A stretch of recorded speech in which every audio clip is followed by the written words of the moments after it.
मलिका बिल्किस एक ऐसी मलिका जो अपनी कौम सबा पर हुकूमत करती थी, लेकिन इसकी असल शिनाख्त एक राज्य है। कुछ कहते हैं वो सिर्फ एक अजीम रानी थी और कुछ मुफस्सिरीन लिखते हैं कि वो आधी इंसान थी और आधी जिन। सवाल ये है, अगर ये सच है तो आखिर इसकी कहानी शुरू कहां से होती है? कैसे एक ऐसी शख्सियत पैदा हुई जो न सिर्फ इंसानों के लिए एक मलिका थी बल्कि जिनों की दुनिया का भी एक हिस्सा थी? इस सवाल का जवाब ढूंढने के लिए हमें लौटना होगा पुराने यमन के शहर सबा की तरफ, जहां दौलत, ताकत और इबादत का एक नया रंग नजर आता है, जहां लोग सूरज के सामने सजदा करते थे और जहां ताकत और अकल दोनों का मरकज मलिका बिल्किस थी। इस वीडियो में आज हम ऐसी कहानी बयान करेंगे जो आपने सुनी तो बहुत बार होगी, लेकिन इस तफसील का आपको मालूम न होगा जो आज हम इस वीडियो में बयान करेंगे। यमन का कदीम शहर सबा, ये वो सरजमीन थी जो अपने बागात, नहरों और तिजारत के लिए दुनिया भर में मशहूर थी। इस इलाके को देखकर यूं लगता था जैसे जमीन पर जन्नत उतर आई हो, लेकिन दौलत और खुशहाली के साथ साथ यहाँ एक गहरी गुमराही भी मौजूद थी। ये लोग सूरज की इबादत करते थे। हर सुबह जब सूरज निकलता, हजारों लोग जमीन पर छुपकर सूरज को सजदा करते। कुरान की सूरह नम्ल आयत 24 में यही जिक्र मिलता है कि बिल्किस और उसकी कौम सूरज के सामने झुकती थी। मलिका बिल्किस की शख्सियत जितनी शानदार थी, उसकी पैदाइश उतनी ही पुरअसरार थी। इसके बारे में मुख्तलिफ अखवाल और रिवायत मिलते हैं। कहा जाता है उसके वालिद यमन के इलाके में एक अजीम बादशाह थे। दौलत और ताकत के बावजूद वो अपनी हुकूमत को महीद मजबूत देखना चाहते थे, लेकिन तकदीर ने उनके लिए एक ऐसा रास्ता लिखा था जिसे कोई समझ न सका। रिवायत के मुताबिक उस बादशाह का निकाह एक ऐसी औरत से हुआ जो जिन्नात की नस्ल से ताल्लुक रखती थी। उसी औरत के बतन से बिल्किस की पैदाइश हुई। वक्त गुजरता गया और बिल्किस अपने वालिद की वफात के बाद तख्त पर बैठ गई। अब वो सिर्फ बादशाह की बेटी नहीं रही थी, बिल्किस पूरे सबा की मलिका बन चुकी थी। मलिका बिल्किस ने अपनी अक्ल और हिकमत से इस अंधी कौम पर मजबूत गिरफ्त कायम की। ये वो वक्त था जब अल्लाह ताला ने हजरत सुलेमान अलैहिस्सलाम को नबूवत और गैर मामूली बादशाहत अता की थी। उनके लश्कर में सिर्फ इंसान नहीं थे बल्कि परिंदे, जानवर और जिन्नात भी शामिल थे। ये वो वाहिद बादशाहत थी जहां कायनात की मुख्तलिफ मखलूकात एक ही परचम तले जमा थी। हजरत सुलेमान अलैहिस्सलाम एक दिन अपने लश्कर की तरतीब देख रहे थे। परिंदे, जानवर, सिपाही सब अपनी सफाओं में मौजूद थे, मगर अचानक उनकी नजर एक कमी पर पड़ी। हुदहुद परिंदा मौजूद नहीं था। सुलेमान अलैहिस्सलाम ने फरमाया, मुझे नजर नहीं आ रहा, हुदहुद कहाँ है? अगर वो बगैर वजह के गैर हाजिर हुआ तो मैं उसे सख्त सजा दूंगा, मगर अगर उसके पास कोई ठोस दलील हुई तो मैं उसे माफ कर दूंगा। कुछ देर बाद वो नन्हा सा परिंदा हाजिर हुआ, लेकिन उसके पर फड़फड़ाने में घबराहट नहीं थी बल्कि एक खलास एतमाद था। हुदहुद ने कहा, मैं वहां गया हूं जहां आप नहीं पहुंचे। मैंने सबा में एक औरत को पाया जो अपनी कौम पर हुक्मरान है। अल्लाह ने उसे सब कुछ दिया है, लेकिन वो और उसकी कौम सूरज के आगे झुककर सजदा करते हैं। ये अल्फाज हजरत सुलेमान अलैहिस्सलाम के लिए हैरान कुन थे। एक ऐसी औरत, एक ऐसी सल्तनत जो दौलत और ताकत में अजीम है, लेकिन इबादत अल्लाह की बजाय सूरज को करती है। ये बात उनके दिल को भारी लगी। सुलेमान अलैहिस्सलाम ने फैसला किया कि ये मामला टाला नहीं जा सकता। वो बराह रास्त जंग या ताकत नहीं चाहते थे। उनका मकसद था कि पहले दावत दी जाए, दलील पेश की जाए और फिर फैसला देखा जाए। चुनांचे उन्होंने एक खत लिखा, एक मुख्तसर लेकिन निहायत वाज़ेह पैगाम। सूरह नम्ल आयत 30-31। ये खत सुलेमान की तरफ से है और ये अल्लाह के नाम से है जो बड़ा मेहरबान निहायत रहम वाला है। मुझ पर सरकशी न करो और मेरे पास फरमान बरदार होकर हाजिर हो जाओ। ये खत न लंबा था न फलसफी, बल्कि एक सीधा पैगाम था। तुम्हारा रब सूरज नहीं बल्कि अल्लाह है। हजरत सुलेमान अलैहिस्सलाम ने वो खत हुदहुद के सुपुर्द किया। ये नन्हा परिंदा उड़ता हुआ सबा के महल तक जा पहुंचा। जब मलिका बिल्किस ने खत पढ़ा तो लम्हा भर को खामोश हो गई। पहली बार उसके सामने एक ऐसी दावत आई थी जो उसके तमाम अकीदे, उसकी तमाम बादशाहत, उसकी पूरी तारीख को चैलेंज कर रही थी। ये दावत थी अल्लाह की बंदगी की तरफ। महल के अंदर एक सुनहरा सा सुकून छाया हुआ था। मलिका बिल्किस अपने तख्त पर बैठी थी। सामने वजीरां और उमरा अपनी अपनी जगह खामोश खड़े थे। बिल्किस ने अपने नरम मगर बवकार लहजे में कहा, मेरे पास एक खत आया है। ये सुनते ही दरबार के लोग चौंक उठे। खत, और वो भी मलिका के लिए? ये कोई आम बात नहीं थी। बिल्कीस ने खत खोलकर बुलंद आवाजों में पढ़ना शुरू किया। ये खत सुलेमान की तरफ से है। मेरे खिलाफ सरकशी ना करना, बल्कि मेरे पास इताअत करते हुए आ जाना। ये अल्फाज उस पूरे हाल में गूंज उठे। एक लम्हे के लिए सब खामोश हो गए, फिर सरगोशियां शुरू हो गईं। कुछ के चेहरों पर हैरानगी थी, कुछ के चेहरों पर खौफ। बिल्कीस ने वजीरों की तरफ निगाह डाली और कहा, ए सरदारों, मुझे इस मामले पर तुम्हारी राय चाहिए। एक वजीर आगे बढ़ा और घूर भरे लहजे में बोला, हम एक बड़ी सल्तनत हैं, हमारी फौजें ताकतवर हैं। अगर सुलेमान जंग चाहता है तो हम उसका मुकाबला करेंगे। हमारी सरजमीन जरी ताकत से भरी हुई है, हमें परिंदे या कोई खत हमें खौफजदा नहीं कर सकता। लेकिन बिल्कीस खामोशी से उन्हें देखती रही। उसकी आंखों में गुस्सा नहीं, बल्कि गहरी सोच थी। उसने कहा, हाँ, तुम्हारे पास ताकत है, लेकिन याद रखो, जब बादशाह किसी बस्ती पर चढ़ाई करते हैं तो वो उसे बर्बाद कर देते हैं। वो इज्जत वालों को जलील कर देते हैं। ताकत से ज्यादा दानिशमंदी की जरूरत होती है। बिल्कीस जानती थी कि सीधा इनकार या सीधी जंग उसकी कौम को बर्बादी की तरफ धकेल देगी। वो चाहती थी पहले मामले की हकीकत को जांचा जाए। चंद लम्हों की खामोशी के बाद उसने फैसला सुना दिया, हम फौरन सुलेमान को तहफ़्फ़ुज़ भिजवाएंगे। ऐसे तहफ़्फ़ुज़ जो हमारी दौलत, हमारी शान और हमारी इज्जत का इजहार करें। अगर वो ये तहफ़्फ़ुज़ कबूल कर लेता है तो समझो उसका मकसद सिर्फ ताकत और दौलत है, और अगर वो इनकार करता है तो फिर ये बात साबित हो जाएगी कि वो वाकई अल्लाह का पैगंबर है। दरबार में सर झुक गए। सब जान गए कि मलिका का फैसला निहायत हिकमत भरा है। वो एक ही वार में दुश्मन के असल इरादे को परख लेना चाहती थी। चुनांचे कारवां तैयार होने लगे। ऊंट, कीमती सोने के जेवर, खुशबुओं, हीरा जवाहरात, नायाब तहफ़्फ़ुज़, ये सब कुछ एक कारवां में लादा गया। सबा की जमीन से रवाना होकर ये काफिला हजरत सुलेमान अलैहिस्सलाम के दरबार की तरफ बढ़ने लगा। लेकिन बिल्कीस के दिल में एक और सवाल भी छुपा हुआ था, ये सुलेमान कौन है? ये कैसे मुमकिन है कि वो सिर्फ ताकतवर बादशाह न हो, बल्कि कोई ऐसी हस्ती हो जो जमीन और आसमान के राज जानती हो?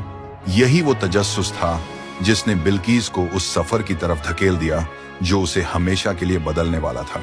सबा से रवाना होने वाला काफिला दिनों का सफर तय करता हुआ आखिर हजरत सुलेमान अलैहिस्सलाम की बादशाहत की सरहदों में दाखिल हुआ।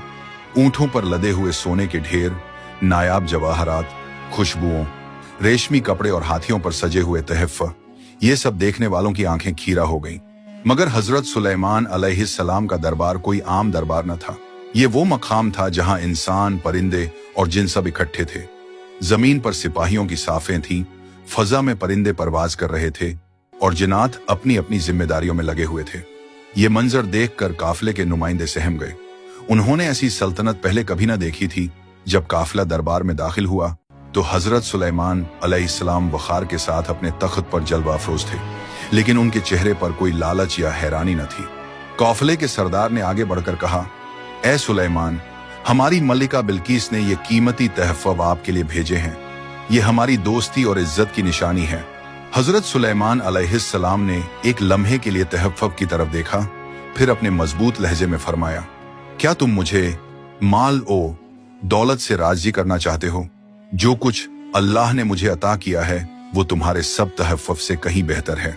वापस जाओ और अपनी मलिका से कहो कि अगर वो इताअत करते हुए ना आई तो मैं ऐसा लश्कर लेकर आऊंगा जिसका वो मुकाबला नहीं कर पाएगी। काफिले के नुमाइंदों के चेहरों से रंग उड़ गया। उन्होंने देखा कि सुलेमान अलैहिस्सलाम का मकसद दौलत या जमीन पर कब्जा नहीं है। ये पैगाम खालिस अल्लाह की बंदगी की तरफ बुलाने का है। तहफ़्फ़ुज़ वहीं छोड़कर काफिला तेजी से वापस लौटा। रास्ते में उनके दिल कांपते रहे कि अब अपनी मलिका को क्या जवाब देंगे। उन्होंने न सिर्फ तहफ़्फ़ुज़ के इनकार की खबर देनी थी, बल्कि ये भी बताना था कि सुलेमान अलैहिस्सलाम की सल्तनत कितनी अजीम है और उनकी बातों में कितनी गैर मामूली ताकत है। दूसरी तरफ हजरत सुलेमान अलैहिस्सलाम ने अपने दरबार में एक और ऐलान किया। उन्होंने अपने वजीरों और जिनात से कहा, बिल्कीस को मेरे पास लाने से पहले क्या कोई उसका तख्त यहाँ मेरे सामने ला सकता है? ये सवाल मामूली न था। तख्त बिल्कीस उसकी सल्तनत की पहचान था, उसकी शान का मरकज था। उसे यमन से फिलिस्तीन तक लाना कोई आसान बात न थी, लेकिन ये हजरत सुलेमान अलैहिस्सलाम का हुक्म था। एक ताकतवर जिन आगे बढ़ा और बोला, मैं ये तख्त आपके पास ले आऊंगा इससे पहले कि आप अपनी जगह से उठें। लेकिन फिर एक और शख्सियत जिसके पास किताब का इल्म था, उसने कहा, मैं ये तख्त आपके पास पलक झपकने से भी पहले ले आ सकता हूँ। उसने ये कहा और अगले लम्हे ही बिल्कीस का तख्त सुलेमान अलैहिस्सलाम के सामने मौजूद था। ये मंजर वहां मौजूद सबके लिए न काबिल यकीन था। सुलेमान अलैहिस्सलाम ने शुक्र अदा किया और कहा, यह सब मेरे रब का फजल है, ताकि वो मुझे आजमाए कि मैं शुक्र करता हूं या न शुक्री। अब मामला वाजह हो चुका था। हजरत सुलेमान अलैहिस्सलाम ने यह इरादा कर लिया कि जब बिल्किस उनके पास आएगी तो उसे एक ऐसा मंजर दिखाया जाए जो उसकी आंखों से पर्दे हटा दे।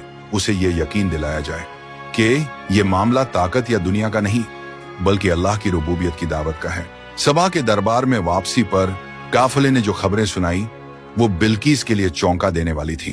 तहैफ वापस कर दिए गए और ये पैगाम भी भेजा गया कि अगर इताअत न की गई तो एक ऐसा लश्कर आएगा जो सबा की जमीन को रौंद डालेगा। बिल्किस खामोशी से सब सुनती रही। उसके चेहरे पर गुस्सा नहीं बल्कि हैरत और खौफ के आसार थे। उसने सोचा, अगर यह सुलेमान महज एक बादशाह होता तो दौलत कबूल कर लेता, लेकिन उसने माल को ठुकरा दिया है। उसकी सल्तनत आम नहीं, उसके पास कोई ऐसी ताकत है जो इंसानी बस से बाहर है। चुनांचे बिल्किस ने फैसला किया कि वो खुद हजरत सुलेमान अलैहिस्सलाम से मुलाकात करेगी। ये सफर न सिर्फ एक रानी का था बल्कि एक कौम के मुस्तकबिल का फैसला भी था। दिन गुजरते गए, काफिला चलता रहा और आखिरकार वो लम्हा आया जब बिल्किस अपने जाहो जलाल के साथ हजरत सुलेमान अलैहिस्सलाम के दरबार में दाखिल हुई।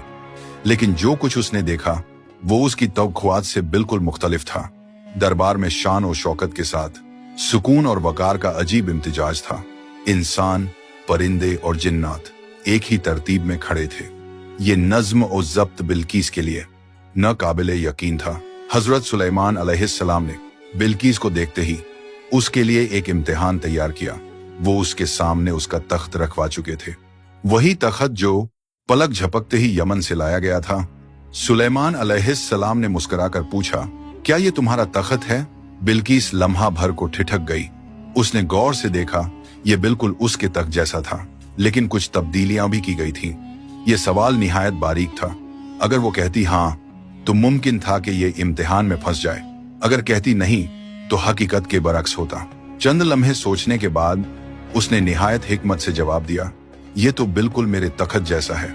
ये अल्फाज उसकी अक्ल और एहतियात का सबूत थे।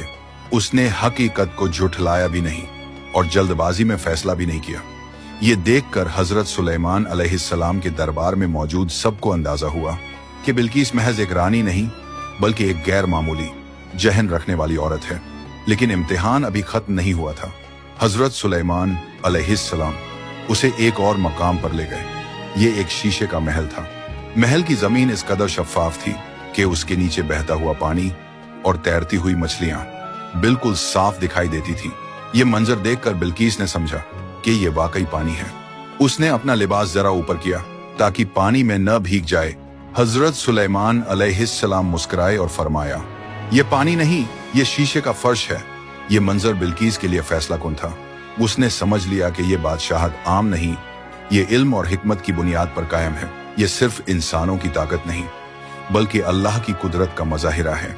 और वो लम्हा आ गया जब बिल्किस के दिल ने झुकना शुरू कर दिया। उसने अपने लब्बों से वो कलिमात अदा किए जिन्होंने उसकी जिंदगी बदल दी। मैं अल्लाह पर ईमान लाती हूँ जो सुलेमान का रब भी है और मेरा भी। ये जुमला उसके माजी के तमाम गुरूर और शक को तोड़ गया। सूरज की पूजा करने वाली एक अजीम सल्तनत की रानी अब ला वहदहु ला शरीक की बंदगी में दाखिल हो चुकी थी। अब सवाल यह है कि इस पूरे किस्से में कुरान ने क्या बयान किया है और कौन सी तफसीलात हमें तफसीर और तारीखी रिवायात से मिलती हैं। कुरान की सूरह अन-नम्ल आयत 20 से 44 तक इस किस्से का तफसीली जिक्र मिलता है। तफसीर और तारीखी रिवायात में बाज रिवायात में जिक्र मिलता है कि मलिका बिल्किस आधी इंसान और आधी जिन्न थी। कहा जाता है कि उसकी वालिदा एक जिन्नात की औरत थी और बाप इंसान था। ये रिवायत ज्यादातर इजराइलियात के जरिए पहुंची है और मुफस्सिरीन ने इसे बयान जरूर किया, लेकिन कत्ती हुक्म के तौर पर नहीं, बल्कि इसके महल, उसके तख्त की बनावट और उसकी शख्सियत के मुतल्लिक मुख्तलिफ तफसील भी कदीम तारीख में मज़कूर हैं। बाज रिवायात के मुताबिक उसके पांव और पिंडलियां जिन्नात की तरह बालों से भरी हुई थी और यही वजह थी कि हजरत सुलेमान अलैहिस्सलाम ने शीशे के महल में उसे आजमाया। ये रिवायत भी कुरान में नहीं बल्कि तफसीर और कदीम हिकायात में मिलती है। कुछ मुफस्सिरीन का कहना है स्केउस ने ईमान लाने के बाद हजरत सुलेमान अलैहिस्सलाम से निकाह भी किया, लेकिन ये रिवायत भी इख्तिलाफी है। असल हकीकत ये है कि कुरान ने न तो बिल्कीस के जिन होने की बात कही, न उसके जिस्मानी औसाफ की वजाहत की। कुरान ने सिर्फ उसकी कौम के अकीदे, उसकी अक्ल ओ दानिश और आखिरकार उसके ईमान लाने को जिक्र किया है। इससे ये वाज़ेह होता है कि कुरान का मकसद महज कहानी सुनाना नहीं, बल्कि हिदायत देना है कि दुनिया की सबसे ताकतवर रानी भी आखिरकार अल्लाह के आगे झुक गई।